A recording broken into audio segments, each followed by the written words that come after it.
Suite aux discussions. Following discussions among representatives of all parties in the House, I understand there's an agreement to observe a moment of silence to mark the death of Professor Samuel Paty, assassinated in France on October 16, 2020. I now invite honourable members to rise.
Oral questions. Question orale, the Honourable Leader of the Opposition. Mr. Speaker, on Friday, the government put out an urgent news release on the fisheries crisis. At 10:18 p.m. Nova Scotia time, they appointed a former Liberal politician to cover up their inaction on the fishery issue. The only thing the two sides agree on, Mr. Speaker, is that the fisheries minister is failing Nova Scotia. Mr. Speaker, we're months into this crisis. When is the government finally going to take the lives and livelihoods of Nova Scotians seriously? The Honourable Deputy Prime Minister. Thank you, Mr. Speaker. And Mr. Speaker, actually, the people of Nova Scotia, and I believe the people of Canada, agree strongly on one thing, and that is that all of us want a peaceful, constructive solution to the fisheries dispute in Nova Scotia. All of us appreciate the importance, the huge priority of honoring the rights of Indigenous people and First Nations in our country. All of us also understand the importance of conservation. That is the approach our government will take, Mr. Speaker. The Honourable Leader of the Opposition. Mr. Speaker, the rights of Indigenous Canadians are important, and that's why it's disappointing the Prime Minister once again walked back a promise to end all boil watery advisories on Indigenous reserves by the end of 2021. Test results revealed harmful substances in the water at Neskantaga, leading to a full-scale evacuation of the community. As winter begins to set in northwestern Ontario, the people of Neskantaga have been forced to flee their homes, this after living with boil water advisories for 25 years, Mr. Speaker. How many more walkbacks will there be from this Prime Minister to show that he cares? Will he get it done? The Honourable Deputy Prime Minister. Mr. Speaker, I am very glad to hear the Leader of the Official Opposition talk about the importance of ending boiled water advisories, and I noted that he spoke about how this problem has been going on for 25 years. That's a time of both Liberal and Conservative governments. And I would say we have a shared responsibility, all members in this House, to address the huge historical injustices against Indigenous people. We are working hard to end the boiled water advisories, and we will end them. The Honourable Leader of the Opposition. Mr. Speaker, the government's new tone on China always comes with conditions. In the House, the foreign minister is all bluster, but then he issues a statement claiming his change in tone is the result of political cycles. On Sunday, the health minister said that if China misled the world about COVID-19, they should be held accountable. The rest of the world knows Beijing held back critical information. Only this minister seems to have some doubt. Mr. Speaker, why does the government find it so hard to face the facts when it comes to Communist China? Deputy Prime Minister. Mr. Speaker, I don't find it hard to face the facts about authoritarian communist regimes. I have lived in one, and I have reported on them extensively. When it comes to China, let me say a few things. First of all, first and foremost for our government is standing up for the 300,000 Canadians in Hong Kong. And let me say to them, we are with you, you are Canadian, and our government will always support you. Let me also say how appalled our government is by the treatment of the Uyghurs, and we're going to speak up for human rights everywhere in the world. The Honourable Leader of the Opposition. Monsieur le Président, la ministre de la Santé. Mr. Speaker, the Minister of Health has always believed the Chinese Communist Party in its management of the pandemic. All of our allies are saying that Chinese numbers are false. Because of this misinformation, our country was not ready for the pandemic. And now, she is saying that China must be held accountable if those numbers aren't correct. When will the minister stop defending China and admit that she was wrong? The Honourable Deputy Prime Minister. Mr. Speaker, I think it's very important for each and every member of this House to be aware of the difference between a democracy and an authoritarian country. Democracies are more transparent. Regarding China, I would like to underscore the importance of the 300,000 Canadians who are in Hong Kong. We stand with them, and our government will always stand with them. Le chef de l'opposition. Speaker, in French, the Deputy Prime Minister just informed us that the difference between a democracy and a communist country is transparency. This from a government that was about to force an election rather than answer some reasonable questions in the WE scandal. This from a government suggesting that the Health Committee looking into the pandemic is going to shut down our economy. So my question is this, Mr. Speaker. Is she going to vote in favor of transparency and democracy later today, or will she follow the leader's basic admiration for dictatorship? The Honourable Deputy Prime Minister. Let me just say, Mr. Speaker, that it is either ignorance or purest partisan insinuation to in any way suggest any similarity between a democratic government of Canada and the leadership of a communist regime, between any Canadian Parliament and the authoritarian government of China. Now, Mr. Speaker, we need to draw these lines very carefully, and we need to use words like democracy and transparency with great care. I do, Mr. Speaker. I would urge the members opposite to do the same. Honorable député de la Prairie. The Honourable Member for La Prairie. Mr. Speaker, on the 30th of September, 5 million Quebecers found themselves in a red zone, and that means that businesses had to close in many cases. The next day, the 1st of October, the Quebec government announced help to businesses for their fixed costs, but not the federal government, and a month later, we're still waiting for that assistance. Today, Quebec will announce that the lockdown is going to be extended.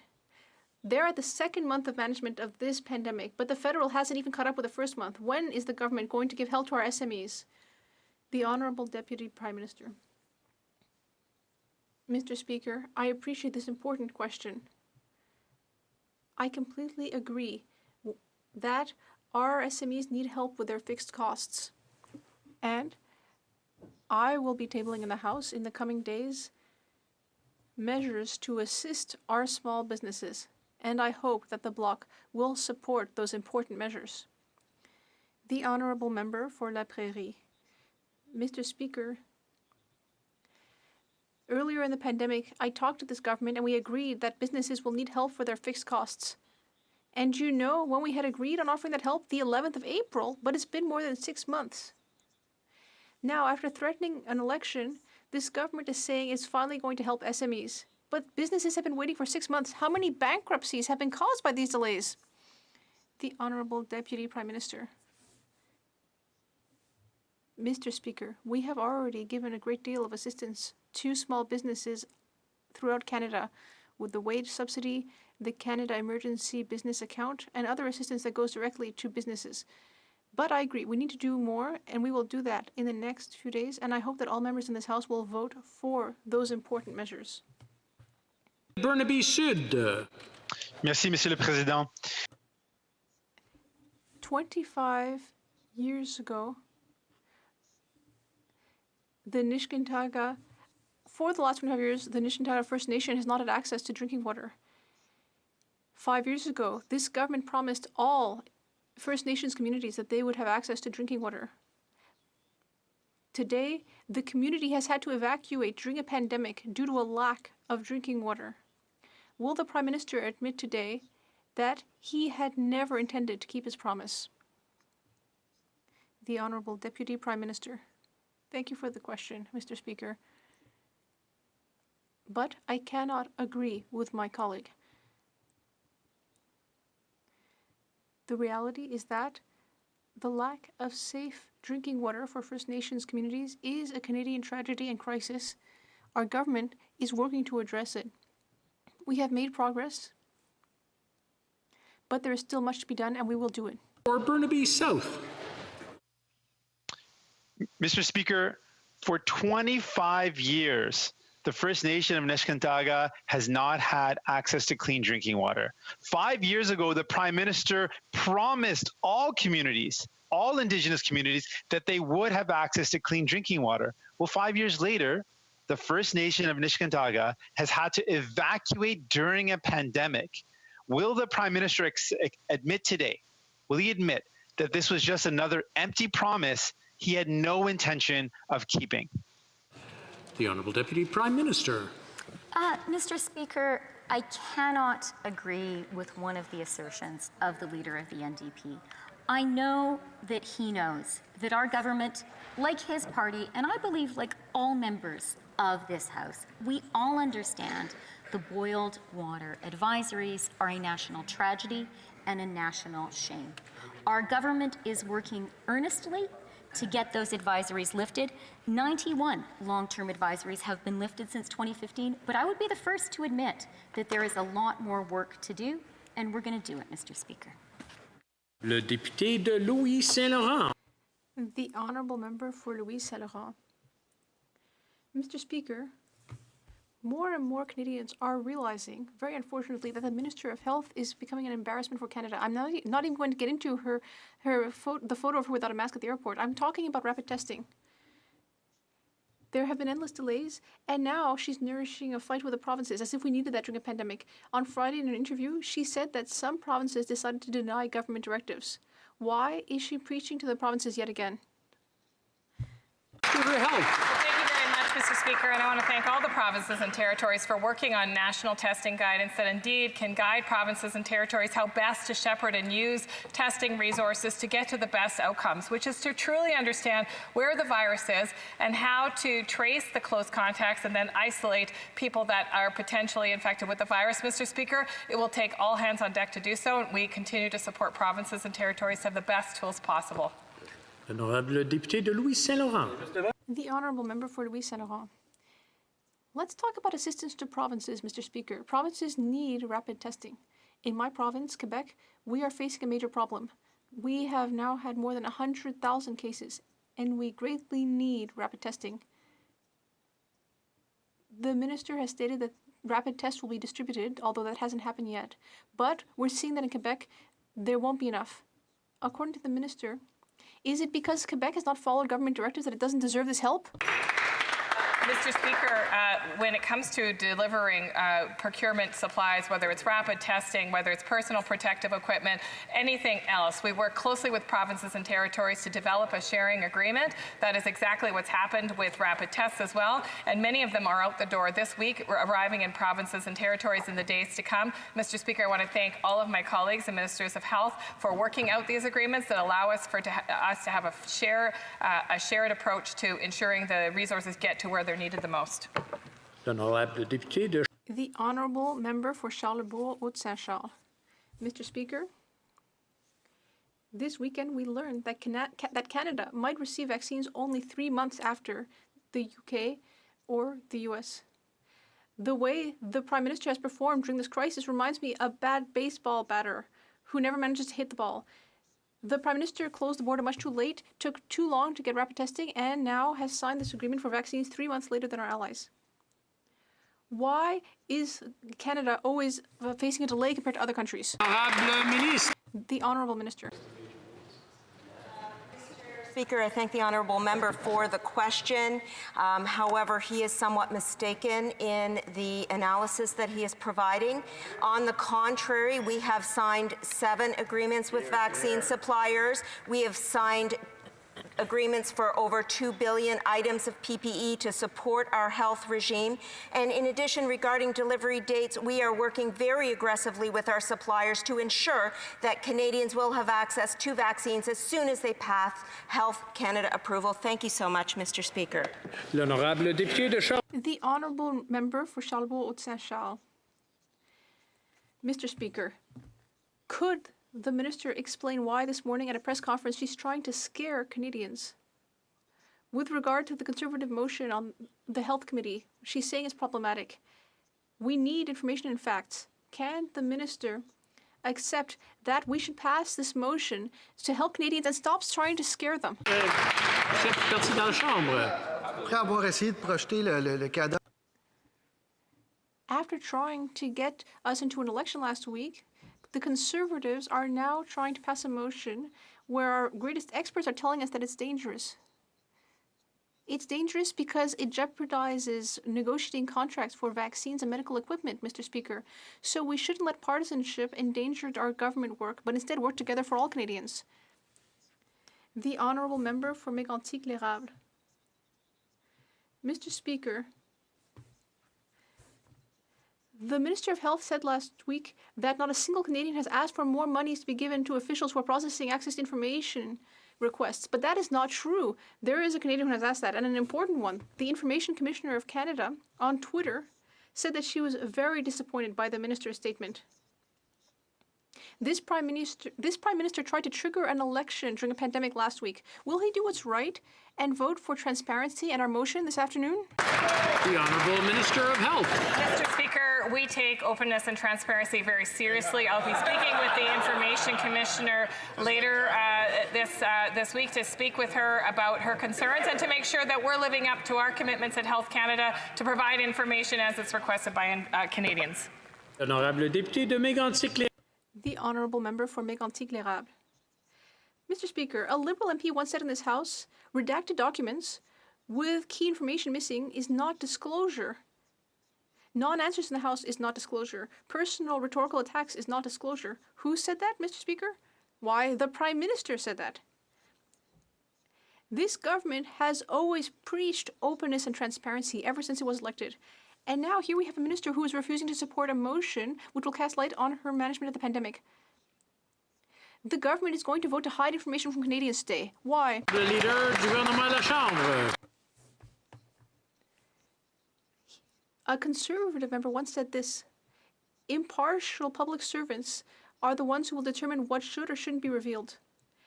And it's very important not to reveal confidential cabinet information. That's always how things are done. Always is what that member said, Mr. Speaker. Who said that? The member for Carleton. Rivière. The Honourable Member for Rivière-du-Nord. Mr. Speaker, Liberals are so used to cronyism that they don't even notice it anymore. Last year, they were caught using a partisan tool, the Liberalist tool, to choose judicial candidates. They wanted to find out who were good donors to the Liberal parties. They find that completely normal. Do the Liberals realize that this isn't normal for average Canadians? For Canadians, it is not acceptable that in order to become a judge, you need to be one of the little friends of the Liberal Party. L'honorable ministre. The Honourable Minister. Mr. Speaker, Canadians expect judges to have the right training to understand the full context of the cases before them, while also respecting the principle of judicial independence. And Canadians expect that leaders work together outside party lines for the well-being of Canadians. Mr. Speaker, we have created a system to appoint judges that is transparent, merit-based, diversity-focused, and I'm very proud of the results. The Honourable Member for Rivière-du-Nord. Mr. Speaker, the minister seems to not hear the question. I wasn't talking about that. As I said earlier, the Liberals are so used to cronyism that they don't even notice it anymore. There's another thing. They granted a contract for medical equipment, a contract worth $237 million to FTI, an empty shell which did not exist 7 days before the contract was granted. And it doesn't even produce medical equipment. Then FTA hired Frank Baylis as a contractor. Frank Baylis was a liberal member here, not more than a year ago. Mr. Speaker, when you start a company, you don't get a federal $237 million contract in the very first week for services you don't even offer. Why did FTI get this if it wasn't to do a favor to Frank Baylis? The Honourable Minister. Thank you very much for the question. I would like to say that there was a process when this contract was granted. Science and Development Economic Canada launched a call out for contracts for suppliers. There was an independent process. 5 contracts were granted, and one of those contracts went to the company mentioned. There were other contracts with parties of all political stripes, Mr. Speaker. It's important that ventilator companies, like all companies, stepped up for Canadians. L'honorable député de Montarville. The Honourable Member for Montarville. Mr. Speaker, as my colleague was saying, Liberals are so used to cronyism that they don't even notice it. Look at the We Charity scandal. It could have been avoided, Mr. Speaker. If the government really wanted to give students grants, it could have simply given grants to students. It's that simple. Using transfers to Quebec, for example, problem solved, or even avoided entirely. But no, they decided to instead create a new program out of whole cloth, tailor-made for their little friends at We Charity. Is it just me? Or is it that the Liberals don't even seem to realize that it's not normal to create a program so their friends can manage it at great profit to themselves? The Honourable Minister. I appreciate the opportunity to share with the member and all Canadians that when it came to the response for COVID-19, this government put out a $9 billion program for students as well as youth. And the federal government stepped up. The federal government stepped up in partnership with provinces and territories, because when it comes to the response to this pandemic, it's really important that we all work closely together. And we're still in the midst of this pandemic. When it comes to the Canada Emergency Student Benefit, over 700,000 students benefit. When it comes to making sure that students that are entrepreneurs be able to benefit, we increase funding to Futurepreneur. When it comes to making sure that students could pay back their student loans, we actually put a moratorium on student loan payments as well as interest, and the list goes on, Mr. Speaker. We are all working this together, and the Bloc should realize it's going to take all of us to fight this pandemic. We have a lot more work to do. The Honourable Member for Calgary Nose Hill. Mr. Speaker, while questions period's been going on, the leaders of 11 municipal governments in the Greater Toronto Area released a statement saying that they wanted to reopen after the current 28-day pause, which is reasonable given that we're 9 months into the pandemic. So, a question for the Health Minister. We see that cases are increasing. Why are cases increasing even though we're wearing masks and we've had restaurants closures? How much do restaurants closures actually reduce the spread of COVID-19? What data is she basing that information off of, and has she shared that with the provinces? Honourable Minister of Health. Mr. Speaker, I think the question reflects some misinformation on behalf of the member opposite. It's actually not the federal government that makes decisions about restrictions at a local level. It's the provincial government. And in fact, I would encourage her to have a conversation with her provincial colleagues about what data they're using to determine what public health measures they'll apply. Listen, our advice remains the same. There are things that people can do to reduce the risk of infection, including keeping our distance from one another, washing our hands, staying home when we're sick, and wearing a mask in public places. Thank you. The Honourable Member for Calgary Nose Hill. So, Mr. Speaker, it's that exact answer. Blaming the provinces for things like not having rapid tests, that it's their responsibility to procure. Not even taking her responsibility as a health minister seriously is why Parliament needs to study the government's response. I mean, just this weekend, we had the minister seated without a mask, seated beside a snack bag as her excuse. We had the Minister for Procurement say that Canada wouldn't get vaccines or that we're on track for it, even though Radio Canada says that we're not. The government's all over the place on this. Parliament needs to do its job in order to scrutinize the government's response, its spending. So our provinces, why aren't they doing their job? The Honourable Minister of Health. Mr. Speaker, I think we can all rise above the partisan attacks and understand that all of us are working really hard to ensure that we get Canadians through the worst pandemic in a century. And Mr. Speaker, I'm proud of the work that we've done with provinces and territories, including the $19 billion that we transferred to provinces and territories to ensure they had capacity for testing, contact tracing, data collection, all of the tools, Mr. Speaker, that the member opposite is talking about, that the provinces are currently using to manage the pandemic in their jurisdiction of authority, which is healthcare delivery, Mr. Speaker. I think it would also be incumbent for all members of Parliament to understand exactly what levels of government are responsible for and have levers to control. The Honourable Member for Calgary Nose Hill. Mr. Speaker, there's only one taxpayer. There's only one single mom who can't get a rapid test. There's only one person who had to close their business down. We're all responsible for this. We're all in it together, and that's why Parliament needs to come together and scrutinize this response. What she just said was just the antithesis of what we should be doing in this space in this time of crisis. We need to be reviewing the government's response. They don't have it together. That's where Parliament can help. That's what can unite our country. Why is the minister so hell-bent on preventing Canadians from getting answers on their failed response to COVID-19? The Honourable Minister. Mr. Speaker, what I'm quote-unquote hell-bent on is getting Canadians through this pandemic with their health and their economic security, like all members, I would hope, in this House are hell-bent on getting. Mr. Speaker, we have been working day and night, supporting provinces and territories, supporting individuals with economic concerns, supporting small business with wage subsidies and low-interest loans and rent subsidies. Mr. Speaker, we'll be there for Canadians for the long haul, and I am proud of the work of this government, Mr. Speaker, to make sure that every Canadian has the protection they need. The Honourable Member for Skeena-Bulkley Valley. Mr. Speaker, in just 66 days, residents in the rural community of Tolel on Haudegwai are going to lose their only internet access when an agreement between Xplornet and Telesat expires. These residents need to run businesses, attend school, book medical appointments, bank online, and stay connected with their families all over the internet. This pandemic has shown us that broadband internet access is far from a luxury. It's essential for daily life. What is the minister doing to ensure people in Tolel and across rural Canada do not lose their internet access? Honourable Minister. Thank you, Mr. Speaker. And I'd like to thank my colleague for the question because I live in a rural area and I understand that internet access is not a luxury, it's essential. In the last 7 months, many more people are working from home. They're accessing goods and services online. The kids are doing their classes from the kitchen table.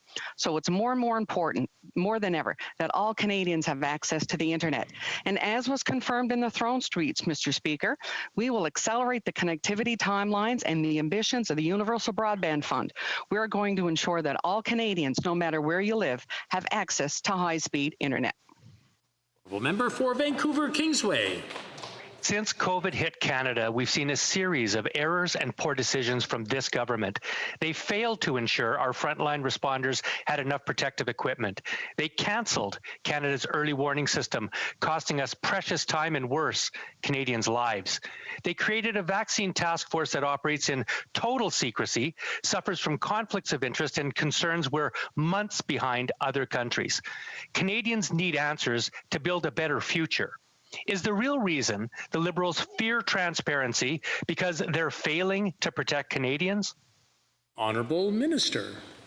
Well, thank you very much, Mr. Speaker, and I want to thank the member opposite for the question. In fact, this government has been fully transparent with Canadians all along. In fact, we have appeared in front of the Health Committee a number of times, me, as well as many officials from both Public Health Agency of Canada and Health Canada. We've provided documentation. We've included and briefed the opposition critics all along the way. Mr. Speaker, we'll continue to be there for Canadians working with provinces and territories in the global pandemic of our lifetime. The Honourable Member for Kingston and the Islands. Thank you, Mr. Speaker. When COVID-19 hit Canada last spring, our government put out a call to Canadian companies, telling them Canada needs your help. And so Canadian companies did what Canadians do best. They sprung to action. They retooled and manufactured personal protective equipment. They reached out to their contacts around the world to get equipment to Canada that we need. Those companies are now concerned about the Conservatives' political games around the motion being voted on after question period today. Can the Minister of Public Services and Procurement comment directly on the industry's concern? The Honourable Minister of Public Services. For the question, Mr. Speaker, I want to say that as a government, our obligation from day one has been to protect the health and safety of Canadians. And it's not just our government that is concerned with the motion on the table today. We have heard from doctors, the Vaccine Task Force, suppliers, manufacturers, exporters, the Immunity Task Force, and vaccine suppliers with their concerns with this motion if it goes forward. Why? Because it puts their sensitive, commercial, proprietary information at stake. I hope that all members of the House will vote against this motion today. Thank you, Mr. Speaker. Well, member for Carleton. At the bottom of the sea lie approximately 6 different gathering rust fiscal anchors that this Prime Minister has cut loose from his ship. Remember, only $10 billion the deficit, and only for 3 years. The deficit to debt to GDP ratio will never rise, and we will never be downgraded. All those anchors have since been abandoned. In fact, we haven't had a budget in well over a year, the longest period ever. So I asked the Minister, what is Canada's new fiscal anchor? The Honourable Deputy Prime Minister. Mr. Speaker, let me tell you what our government's economic policy is right now. Our economic policy is to do what is necessary to fight COVID and to support Canadian workers while we're doing it. And let me just say, Mr. Speaker, our policy is working.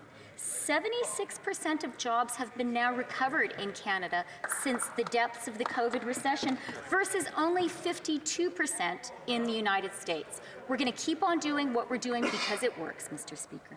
The Honourable Member for Carleton.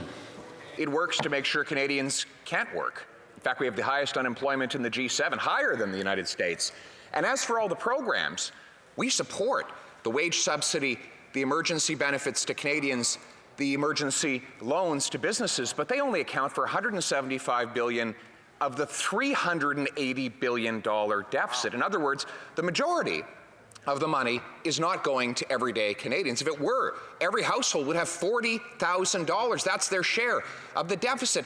But the money is going missing from the time it leaves to the government to the time it goes out to the economy. So where is all that money? Is it at the bottom of the sea with those missing fiscal anchors? The Honourable Deputy Prime Minister. Mr. Speaker, if the Conservatives want to offer Canadians an economic policy of austerity in the face of COVID, they are more than welcome to do so. But let me quote TD Economics. This is what they have to say about how our policies are working. No matter how you slice the data, the Canadian labour market has been on a steadier road to recovery relative to the United States. The report concludes that perhaps the old adage that when the U.S. sneezes, Canada catches a cold should be changed. When the U.S. sneezes, TD says, Canada builds antibodies. The Honourable Member for Wellington, Halton Hills.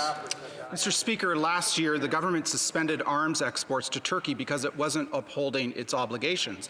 Last April, the Prime Minister spoke with Turkish President Erdogan, and reports indicate he committed to addressing Turkish concerns about the suspension of these arms exports. Subsequently, 7 drone systems were approved for export from Canada to Turkey.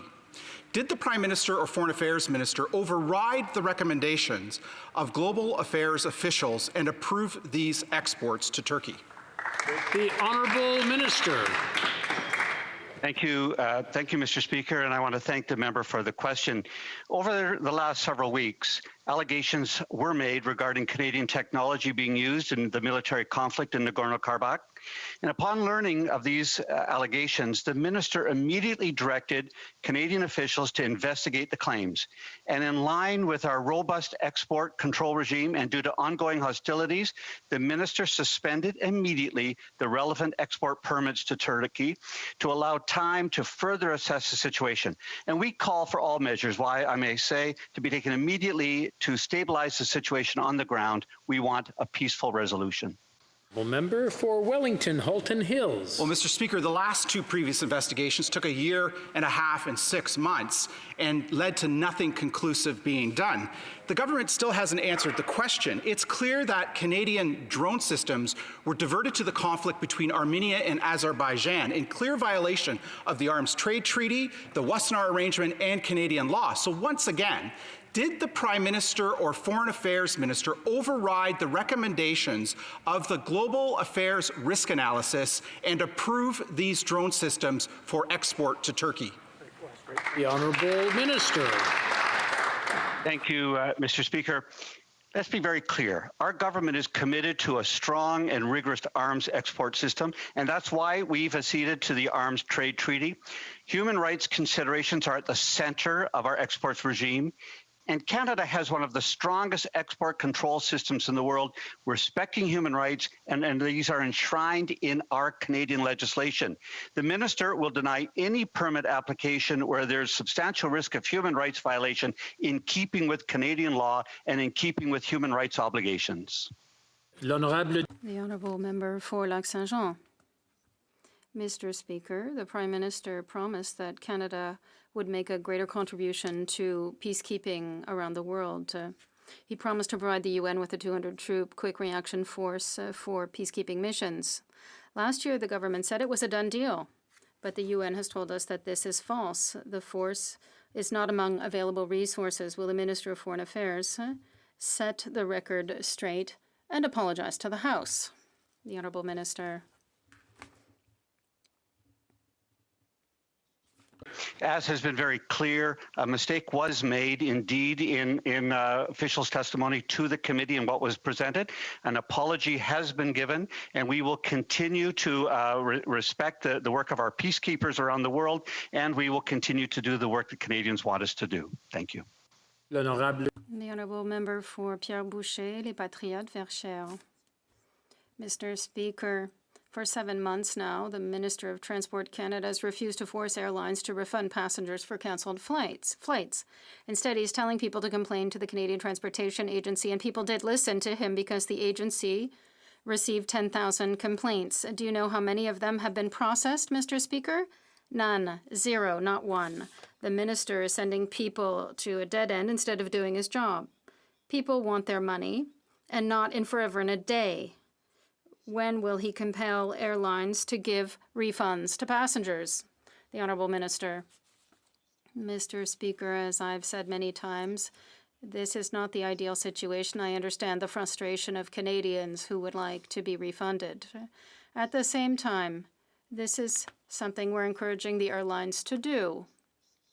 And we must also realize that they are experiencing a great deal of difficulties. We need, therefore, to focus on measures that will ensure Canadians have a safe, reliable, and affordable air transportation industry. When the Canada Food Inspection Agency falsely accused Fraser Valley Specialty Poultry of illegally shipping product across provincial boundaries, they told the owner to just admit he was guilty and pay the fine. But Ken Falk refused. He fought back and was found not guilty of all charges. Now the government is refusing to pay back his over $100,000 in legal fees and won't even tell him how to avoid being falsely charged again. Why are the Liberals running roughshod over this hardworking Canadian farmer? The Honourable Minister, l'Honorable Ministre.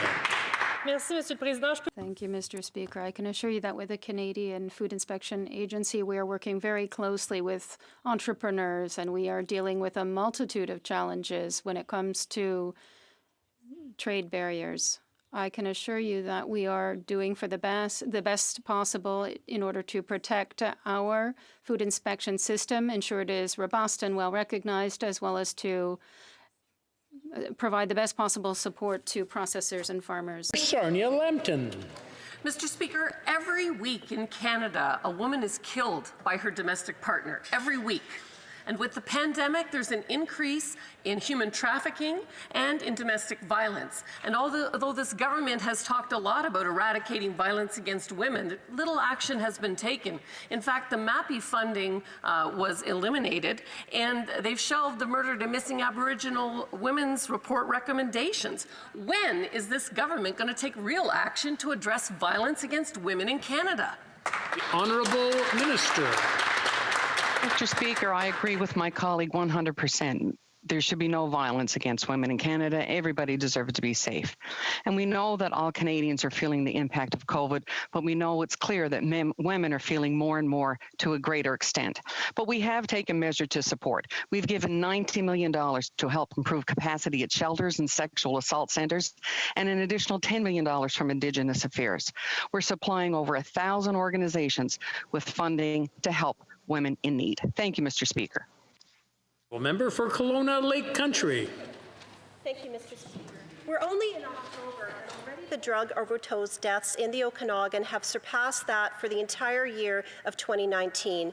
And unfortunately, the numbers are similarly surreal across British Columbia. You don't have to look far to find someone in my community who has a family member that has unfortunately fallen victim to addiction. This is a crisis, and we need action now. Why is the Health Minister continuing to drag her heels on taking action on addiction and recovery? The Honourable Minister. Thank you very much, Mr. Speaker. My heart goes out to the member opposite. I don't think any of us in this room can say we're not touched by someone who struggles with substance use or mental health issues. And Mr. Speaker, that's why we've taken this issue so seriously. In fact, in regards to the opiate overdose crisis, it's this government, Mr. Speaker, that restored harm reduction to Canada's drug strategy, that brought back compassion to an approach to supporting people who use substances to recover, to ensure that people could access safer supply of substances and use substances in a way that could connect them to resources and begin that hard process of recovery. Mr. Speaker, this is not an easy problem. It doesn't have an easy solution, but we're working very hard with, in particular, BC and all of the provinces and territories. The Honourable Member for Newmarket, Aurora. Mr. Speaker, throughout the COVID pandemic, people in York Region have appreciated this government's continued support for public transit. Transit services like the proposed Yonge North subway extension are critical to getting people to work and home quickly and safely each day. Would the Minister of Infrastructure and Communities share with this House the government's ongoing investments in public transit in York Region? The Honourable Minister of Infrastructure. I thank the Member of Parliament for Newmarket Aurora for his excellent question. Public transit investments create good jobs and help Canadians get around their communities. This is why this government funded the planning and preliminary engineering of the Yonge subway extension into York Region, while Conservatives ran on a platform of funding cuts for infrastructure. Our government has committed over $5 billion to transit projects in the Greater Toronto Area. These investments mean better jobs, reduced emissions, and more resilient communities. For Northumberland, Peterborough South. Mr. Speaker, many organizations in Canada are suffering through the pandemic. Among them are the Legions. The Legions are struggling through it, and part of the reason, according to their Dominion Command, is because Legions don't often have to file tax returns because they're nonprofits, which makes them ineligible for pandemic relief. Mr. Speaker, through you to the Minister of National Revenue, when will they be eligible for all pandemic relief? Hear, hear. The Honourable Minister.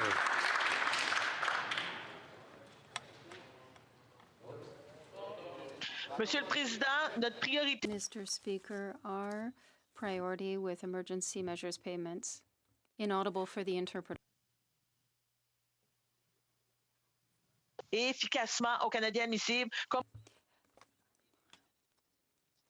Such as audit activities, and in some cases, the agency will ask individuals to provide additional information in order to ensure their eligibility.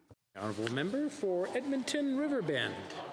Mr. Speaker, the government continues to put policies that hurt Albertans front and centre. Now get this, not even 24 hours after Alberta announced their plan to diversify the economy by becoming a recycling hub, the Liberals announced that plastics will be labelled as a toxic substance.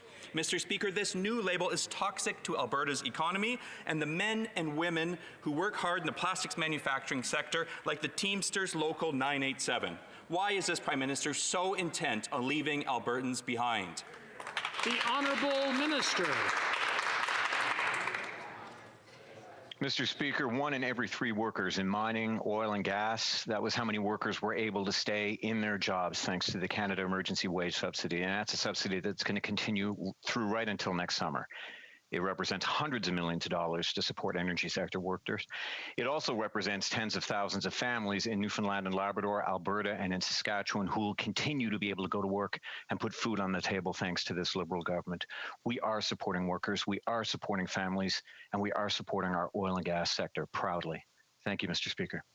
Member for Calgary Rocky Ridge. Mr. Speaker, this government has consistently failed small businesses by attacking them with draconian tax changes, calling them cheaters, designing aid programs that have not reached struggling small businesses, and bungling the availability of rapid testing, which small businesses need for recovery.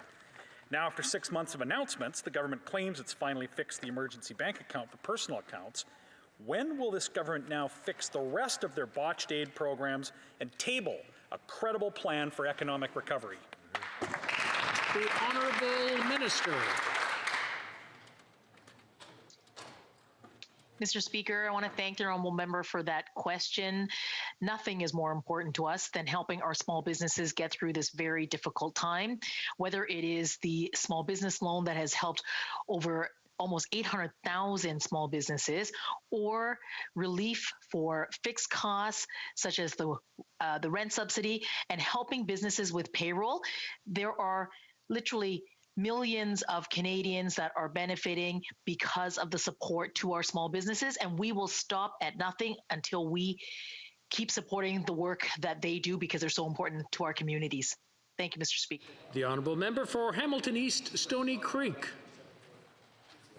Mr. Speaker, we know that access to high-quality education for young people is critical to not only individual success, but also local economies and Canada as a whole. However, we know that access to post-secondary education is not equal across the country.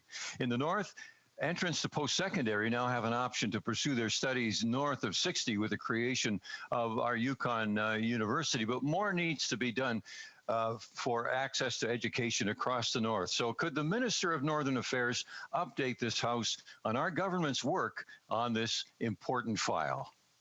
Minister. Mr. Speaker, I thank the member for Hamilton East, Stony Creek for the question and for his hard work. The creation of Yukon University this year was an important milestone for the North. Building on this, last Friday I was proud to announce the creation of the North Post-Secondary Education Task Force. It'll play an important role in delivering on the objectives of the Arctic and Northern Policy Framework to close gaps that exist between the North and the rest of Canada. By addressing long-term inequalities in the North, we are building healthier communities, respecting the rights and interests of Indigenous peoples, and support a strong economy. The Honourable Member for North Island, Powell River. Mr. Speaker, people are seeing systemic racism in action in Canada. We have the Indigenous Services Minister publicly stating that he disagrees with the RCMP Commissioner. The RCMP Commissioner defending the police response that left Mi'kmaq fishers in danger and resulting in devastating property damage. The government and the RCMP Commissioner must own that the lack of planning is systemic racism and finally address it. On Friday, the Assembly of First Nations called for the Commissioner's resignation. Can the Minister be clear? Does he have confidence in the RCMP Commissioner? The Honourable Minister. Thank you very much, Mr. Speaker. All police services, including, of course, the RCMP, must be committed to ensuring that the people that they serve and protect are treated with dignity and with respect. I had a conversation today with the National Chief about his concerns. The issues that we discussed are serious, complex, and long-standing, and they must begin with an acknowledgement that systemic and structural racism and bias exists throughout our criminal justice system. Police reform must ensure justice and fairness for all Canadians, and that reform is the mandate that we have given to the RCMP Commissioner and what we expect from the RCMP. Thank you. The Honourable Member for Kitchener South Hespeler. Mr. Speaker, the number of reported cases of COVID-19 in Canada continues to rise, as we've seen this past weekend. We know that the key tool to combat the further spread of the virus is the COVID Alert app. Unfortunately, not all Canadians have downloaded the app or even have access to the app at this time. Could the Minister please update this House and Canadians about the government's plan to increase the use of the COVID Alert app? The Honourable Minister of Health. Thank you very much, Mr. Speaker. And the member is absolutely right. Downloading COVID Alert is a way that you can help to protect yourself and the people around you. It is an app that protects your privacy. In fact, reviewed by the Privacy Commissioner as such, we're very thrilled that many provinces have onboarded the app. And so I encourage all Canadians to download the app. It's very simple. It takes only a second, and it's another way that you can make sure you're protecting your own safety and those people around you.